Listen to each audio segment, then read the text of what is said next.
that's the only pole on the other side of the South Pole from Little America.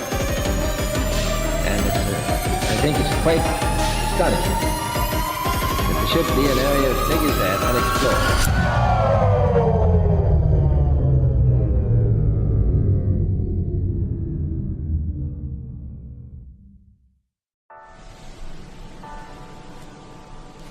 Hi, how are you?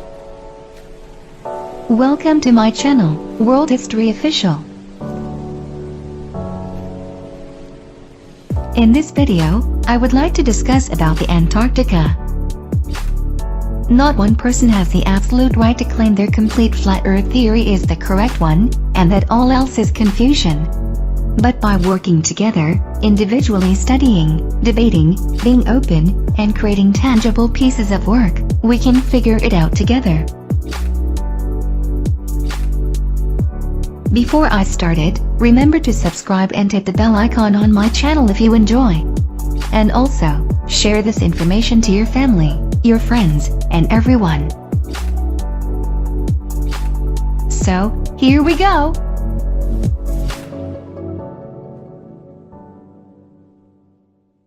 No midnight sun in the Antarctic. There is some quack who says that the Antarctic has a midnight sun, and he has a video to prove it.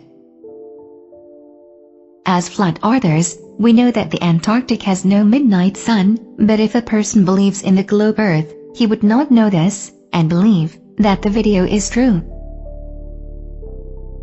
Then, there are other differences between the North Pole and South Pole, and that is covered below. The difference is, because the Antarctic does not get the sun, that the center part of the Earth, what others call the Northern Hemisphere. About the video what was show about the midnight sun in the Antarctic, it's very easy to take a video, taken of the North Pole and say in the narration, South Pole. In other words, you are completely at the mercy of the narrator or the editor, as the case may be. Thomas Winship said, if the Earth be a globe, at midnight, the eye would have to penetrate thousands of miles of land and water, even at 65 degrees north latitude, in order to see the sun at midnight.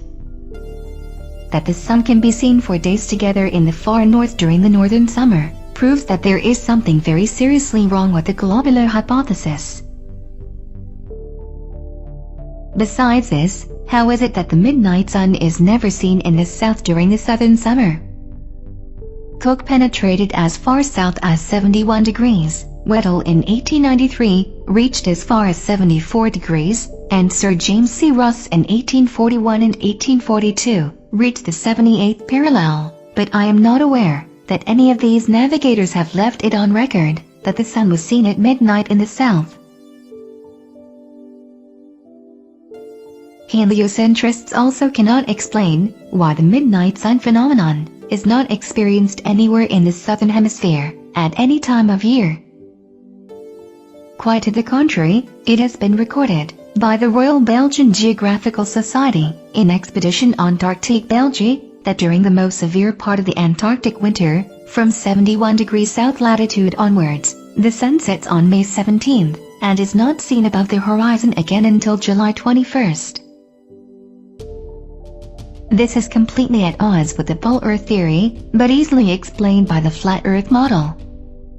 The midnight sun is seen from high altitudes, in extreme northern latitudes during Arctic summer, because the sun, at its innermost cycle, is circling tightly enough around the polar center that it remains visible above the horizon for someone at such a vantage point.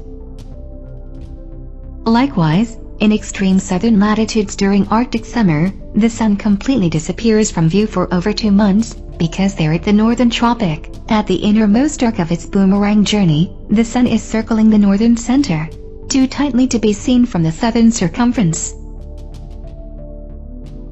Dr. Samuel Robotham on his book said, it is evident that in the great encircling oceans of the south, and the numerous islands and parts of continents, which exist beyond that part of the earth, where the sun is vertical, cannot have their days and nights, seasons, etc., precisely like those in the northern region.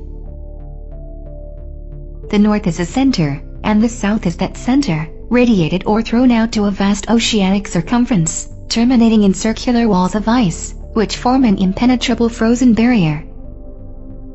Hence the phenomena, referred to as existing in the north, must be considerably modified in the south. For instance, the north being central, the light of the sun advancing and receding, gives long periods of alternate light and darkness at the actual center.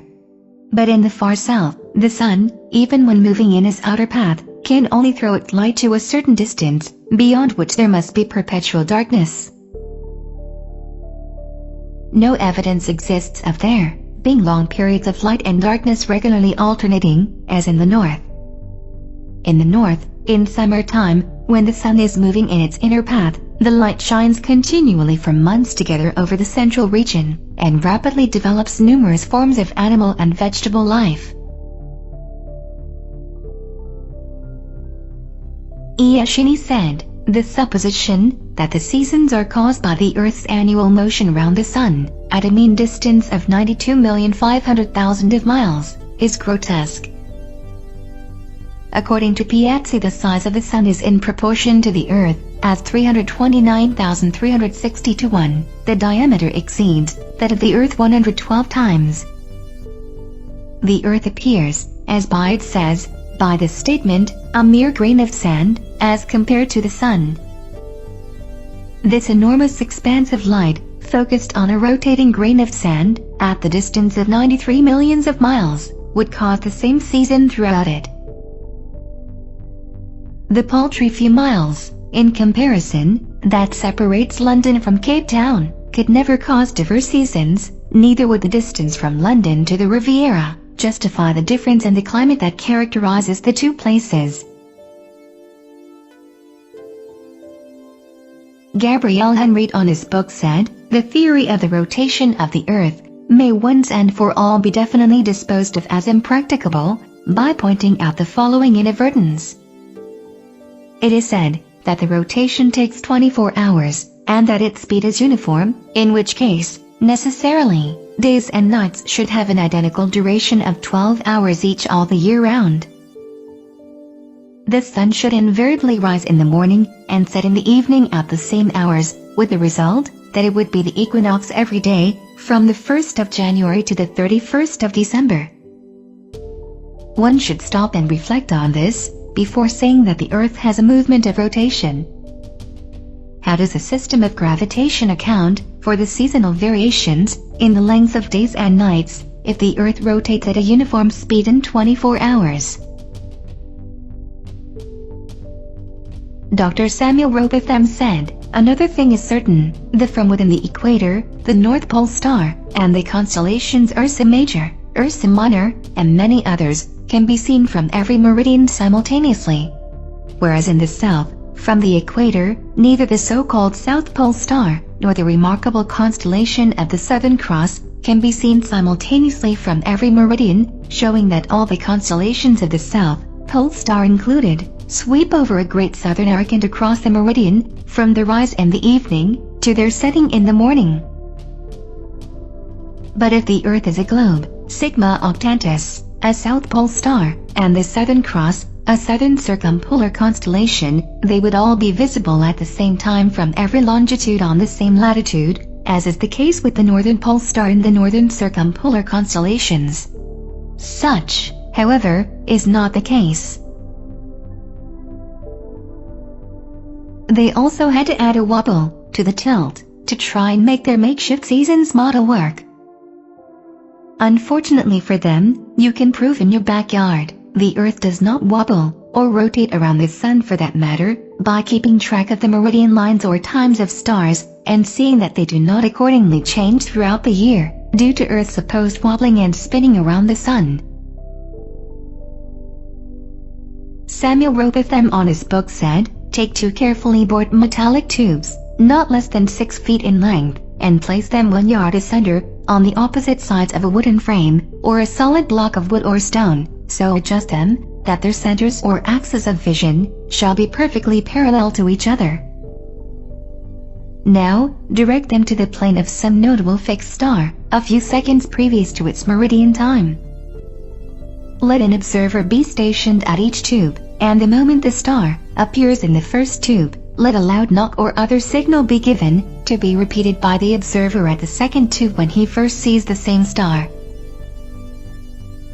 A distinct period of time will elapse between the signals given. The signals will follow each other in very rapid succession, but still, the time between is sufficient to show that the same star is not visible at the same moment by two parallel lines of sight when only 1 yard asunder. A slight inclination of the second tube towards the first tube would be required for the star to be seen through both tubes at the same instant. Let the tubes remain in their position for 6 months, at the end of which time, the same observation or experiment will produce the same results. The star will be visible at the same meridian time, without the slightest alteration being required in the direction of the tubes, from which it is concluded that if the Earth had moved 1 single yard in an orbit through space, there would at least be observed the slight inclination of the tube, which the difference in position of 1 yard had previously required. But as no such difference in the direction of the tube is required, the conclusion is unavoidable that in 6 months a given meridian upon the Earth's surface does not move a single yard, and therefore, that the Earth has not the slightest degree of orbital motion. Another thing to consider is that the amount of vegetation that goes in the far north, such as Canada, is more than what is grown in equal latitude south of the equator. The reason being is that the north gets more sun in their summertime than what the south gets in its summertime. Another proof that the southern hemisphere does not get as much sun as the northern hemisphere. I should use Eric Dubé's wording, I think he coined it, and call it hemisflat.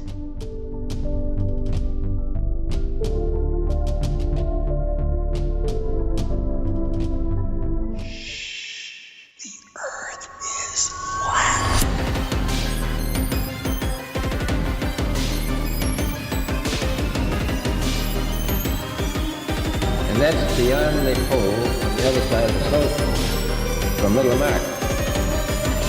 And I think it's quite astonishing that there should be an area as big as that unexplored.